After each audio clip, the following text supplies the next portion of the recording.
उपस्थित सर्व विद्यार्थी आणि माझ्या सावित्रीच्या लेखी आहात ना तुम्ही, म्हणून आज इथे येऊन बसल्या. आज 3 जानेवारी सावित्रीबाई फुले यांची जयंती. आज इथं उभं राहून मी बोलू शकते, शिक्षिका म्हणून एक सन्मानाने समाजात वावरत आहे. हे सर्व कुणामुळे झालं? हे सर्व या सावित्रीबाई फुले यांच्यामुळे झालं. ज्ञानज्योती आहेत त्या, क्रांती ज्योती ज्ञानज्योती आहेत त्या. त्यांच्यामुळं आज समाजात आपल्याला स्त्रियांना, महिलांना एक वेगळा मान सन्मान मिळत आहे. सर्वांनी भाषणामध्ये मनोगत जे व्यक्त केलं विद्यार्थ्यांनी, यामध्ये सावित्रीबाई फुलेंनी आपल्या समाजासाठी काय केलं, त्यांनी हे सगळं समाजाची सुधारणा करायची होती, त्यासाठी जो काही संघर्ष केला तो तुम्ही सर्वांनी तुमच्या मनोगतात सांगितला. त्यामध्ये आपल्याला जाणवलं की त्यांना किती कष्ट झेलावं लागलं. मी तुम्हाला एक छोटीशी त्यांच्या आयुष्यात घडलेली एक घटना सांगते. मी पण टीव्हीवर पाहिलं परवा की सावित्रीबाई फुले यांच्यावर एक मालिका चालू होणार आहे. त्याचा ट्रेलर पाहिला, खूप म्हणजे अगदी मनाला हेलावणारा होता तो ट्रेलर. त्यामध्ये सावित्रीबाई फुले जवळपास एक 6-7 वर्षाच्या असतील. त्या घरी येतात आणि त्यांच्या आईला आणि आजीला सांगतात की आज माझी मैत्रीण राधा आपल्या घरी जेवायला येणार आहे. मग तिची आजी म्हणती, राधा काय आज येत नाही, तिचा नवरा सकाळी वारलेला आहे आणि ती आज सती जाणार आहे. त्यावेळेस त्या काळात बालविवाह होता आणि तो बालविवाह कसा असायचा, त्या मुली 7 ते 9 वर्षाच्या आणि त्यांचा विवाह जवळपास 50 ते 55 वयोगटातील व्यक्तींशी व्हायचा. आणि मग त्या इतक्या लहानपणी विधवा पण व्हायच्या आणि मग विधवा झाले की त्या परिस्थितीमध्ये तेव्हा सती जायचे. सती जाणे म्हणजे नवऱ्याच्या चितेवर स्वतःला अग्नीत झोकून देणे. मग सावित्री विचारली आजीला की सती म्हणजे काय. माझी तिला सांगते सती म्हणजे असं असतं. मग सावित्री म्हणते की असं कसं तिला पोळेल, ती जिवंत अग्नीत कशी जाणार, मी असं काही होऊ देणार नाही म्हणते. तेव्हा आजी म्हणती की धर्माच्या विरुद्ध कोण जाणार, असलं काही करायला जाऊ नकोस म्हणते आजी तिला. आणि त्याच वेळेस मग सावित्री पुन्हा रडायला चालू करते आणि म्हणते की मग आता राधाला वाचवायचं कसं. मग त्यावेळेस सहज तिच्या आईच्या मुखातून येतं की कोतवाल वाचवू शकतो. कोतवाल म्हणजे काय, त्यावेळेस इंग्रजांची सत्ता होती भारतावर आणि त्या काळात बंगालमध्ये राजाराम मोहन रॉय यांनी सती प्रथेविरुद्ध आंदोलन केलेलं आणि सती बंदीवर कायदा त्यावेळेस झालेला. मग इंग्रज जे होते ते सती जाणाऱ्या, जेव्हा अशा सती जायच्या घटना व्हायच्या त्यावेळेस ते अडवायचे. मग ही सावित्री काय करते, पळत पळत कोतवालापर्यंत जाऊन निरोप पोहोचवते की असं इथे राधा माझी मैत्रीण सती जाणार आहे. आणि कोतवाल येईपर्यंत ती काय करते, ज्या ठिकाणी ही सती जाणार असते त्या ठिकाणी जाऊन पोहोचते. मग तिथले पंडित, गावकरी मोठे मोठे भरपूर असतात लोक. मग ते एक जण मशाल घेऊन वगैरे त्या चितेला अग्नी द्यायला थांबलेले असतात घेऊन हातात. मग त्यावेळेस सावित्री काय करते, दगड घेते एक मोठा आणि त्या मशालीवर फेकते. मग ती मशाल जो पंडित त्या चितेला अग्नी देणार आहे त्याच्या पायावर पडते. मग तो पंडित ओरडतो जोरात, भाजलं की मला, तुला कळतं की नाही, म्हणून तिच्यावरच फेक असतो. मग त्यावेळेस सावित्री म्हणती, तुम्हाला एवढंसं भाजलं तर तुम्ही इतकं बोलताय आणि माझ्या राधाला त्या अग्नीवर ठेवताय का, म्हणून ती ओरडायला चालू करते. आणि त्याच वेळेस मग नेमकं ते कोतवाल येतात आणि तिथं चाललेली जी सतीची ही विधी होती ती थांबवतात आणि राधाला वाचवतात. मग तो पंडित विचारतो की या कोतवालांपर्यंत निरोप कुणी पोहोचवला. त्यावेळेस राधा सावित्री कुणालाही न घाबरता म्हणते, मी सांगितले म्हणते. मग पंडित म्हणतात की सावित्री आज तू पापाची भागीदारी झालीस म्हणले की तू धर्माच्या विरुद्ध काम केलेलं आहे. मग त्यावेळेस सावित्री म्हणते की एखाद्याचा जीव वाचवणं जर पापाचा भागीदार होत असेल तर मला मान्य आहे असे पाप म्हणते ती. म्हणजे बघा की इतक्या गावकऱ्यांसमोर तिचं जे बोलण्याचं धाडस आहे, किती 6-7 वर्षाची ती सावित्री होती आणि तेवढ्या सगळ्यांसमोर तिनं अन्यायाविरुद्ध आवाज उठवला. म्हणजे अगदी लहानपणापासूनच तिच्यामध्ये तो गुण होता की आपल्याला अन्यायाविरुद्ध आवाज उठवायचा आहे.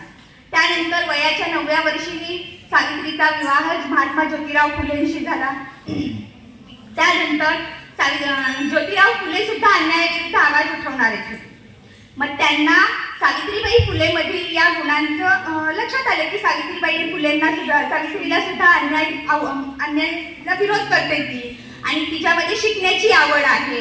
मग त्यांनी काय केलं की समाजात जो काही बदल करायचा असेल त्याकरिता आपल्याला शिक्षण महिलांना देणं गरजेचं आहे. मग महिलांना शिक्षण द्यायच्या वेळेस पहिल्यांदा बाहेरून सुरुवात करण्याऐवजी त्यांनी काय केलं, स्वतः सुरुवात ही घरातून फुलेंना त्यांनी शिक्षण द्यायला चालू केलं. आणि त्यानंतर सावित्रीबाई फुले जेव्हा शिकल्या तेव्हा त्या पुढे जाऊन काय केल्या, समाजातल्या सर्व महिलांना शिकवायला पुढे आल्या. मग हे कार्य करत असताना त्यांना खूप त्रास झेलावा लागला, खूप संघर्ष करावा लागला. या संघर्षामध्ये त्यांना त्यांच्या अंगावर पडणारे शेणाचे गोळे, दगडगोटे, अगदी फुलं बरसल्यासारखं त्यांनी ते स्वीकारलं आणि त्यांचं कार्य त्यांनी अगदी अविरतपणे चालू ठेवलं. म्हणूनच आज आपण समाजामध्ये पाहतोय की प्रत्येक क्षेत्रामध्ये स्त्रिया पुढे आहेत. प्रत्येक कुठलंही क्षेत्र असं शिल्लक राहिलेलं नाही की जिथं स्त्रिया नाही. पेट्रोल पंपावर पेट्रोल भरतात, ट्रक, रिक्षा रस्त्यावर वेगाने धावतात. तिथपर्यंत त्यांची भरारी न घेता पुढे बुलेट ट्रेन वेगाने चालवायला सुद्धा महिला पुढे आलेल्या आहेत.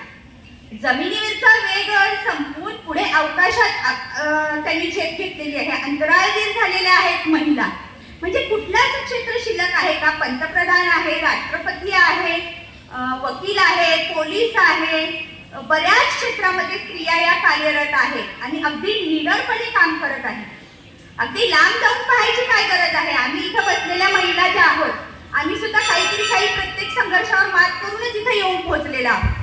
मग हे सगळं कुणामुळे घडलं? सावित्रीबाई फुलेंमुळे घडलं. म्हणजे भारतामध्ये आपल्या परवा जे अतिरेक्यांचा हल्ला झाला त्याच्या विरुद्ध जी मोहीम झाली ऑपरेशन सिंधूर, त्याच्या नेतृत्वामध्ये सुद्धा 2 महिलांचा सहभाग होता. सोफिया कुरेशी आणि वेमिका सिंग या दोघी त्याचं नेतृत्व केल्या होत्या. त्यानंतर भारतामध्ये महिलांचा क्रिकेटात सामना झाला. विश्वविजेत्या क्रिकेट संघाला नमवून शेवटच्या क्षणापर्यंत लढा देऊन भारतीय क्रिकेट महिला संघाने वर्ल्ड कप जिंकून टाकला. त्याच्या पुढची जर गोष्ट पाहायची गेली, जर इतिहास जर आपल्याला पाहायचा गेला एक नव्याने रचलेला, तर भारतीय अंध महिलांची जी क्रिकेट टीम होती त्या अंध महिलांच्या क्रिकेट टीमनं सुद्धा वर्ल्ड कप जिंकून दाखवला आणि जगामध्ये एक इतिहास रचून दाखवला महिलांनी. म्हणजे महिला कुठं नाही, सगळ्या क्षेत्रात पुढं काम करत आहे. आणि हे सगळं घडलेलं आहे त्या या ज्ञानज्योती सावित्रीबाई फुलेमुळे घडलेलं आहे. पण आता सध्या एकीकडे दुसरी जर परिस्थिती पाहायला गेली तर आपण जे काही वागतोय त्याकडे 2 मिनिट आपण लक्ष द्यायचं. एक 5 मिनिट मनात इमॅजिन करा तुम्ही की आपला जन्म हा 150 वर्षापूर्वी झालेला आहे. ज्यावेळेस सावित्रीबाई फुलेंचा जन्म झाला होता त्यावेळेस त्यांना घराच्या बाहेर पडायचं नव्हतं, डोक्याचा पदर खाली घ्यायचा नव्हता. अशा परिस्थितीला झगडून सावरून संघर्ष करून तिनं आपल्याला इतकं सर्व स्वातंत्र्य मिळवून दिलेलं आहे. इतकं सगळं आपल्याला शिक्षणाचे दरवाजे खुले करून दिलेले आहेत. प्रत्येक क्षेत्रात आपल्याला पुढे जायची संधी मिळालेली आहे. मग त्या संधीचं सोनं करणं हे आपलं आता सध्या महिलांचं, स्त्रियांचं, मुलींचं, तुमचं कर्तव्य आहे. पण आपण काय करतोय आता? आपण चुकीच्या गोष्टींचे गुलाम झालेला आहोत. त्यांच्या आहारी जात आहोत. मोबाईल, अभ्यास न करणे, आई वडिलांचं न ऐकणे, शिक्षकांचं न ऐकणे, सांगितलेल्या शिस्तीचं पालन न करणं. त्यावेळेस विधवा झाल्यानंतर महिलांचं केशवपन करत होतं. आज आपल्या डोक्यातील एक केस जरी पांढरा झाला, थोडं केसांची गळती जरा वाढली तरी आपण अस्वस्थ होतो, बेचैन होतो. मग विचार करा त्या महिलांनी किती भोगलेलं आहे की त्यांचं पूर्ण मुंडनच केलं जात होतं. आज आपली तशी परिस्थिती आहे का? नाही. मग आपण इतकं स्वातंत्र्य, इतकं आपल्याला गुलामगिरीतून अनिष्ठेतून बाहेर तुम्ही काढले, सावित्रीबाईंनी बाहेर काढलेला आहे. मग त्या स्वातंत्र्याच्या, त्या गुलामगिरीतून बाहेर पडलेल्या गोष्टीचा उपयोग करून घेऊन आपण आपलं स्वतःचं भविष्य घडवायचं आहे. त्याकरिता काय योग्य आहे, काय अयोग्य आहे हे जाणून घेणं गरजेचं आहे. या थोर नेत्यांच्या पुण्यतिथ्या, जयंत्या आपण का साजरे करतो? मी फोटोला हार घालायचा आणि आपल्या आजूबाजूला फोटो काढायचा हा त्याचा उद्देश नसतो. कारण समाजातील परिस्थिती बिघडत आहे. मग ती बिघडलेली परिस्थिती सावरण्यासाठी ते महान का झाले, त्यांचे विचार, त्यांचे कार्य ते आपल्याला जाणून घ्यायची आता गरज आहे आणि ती अंगीकारायची गरज आहे.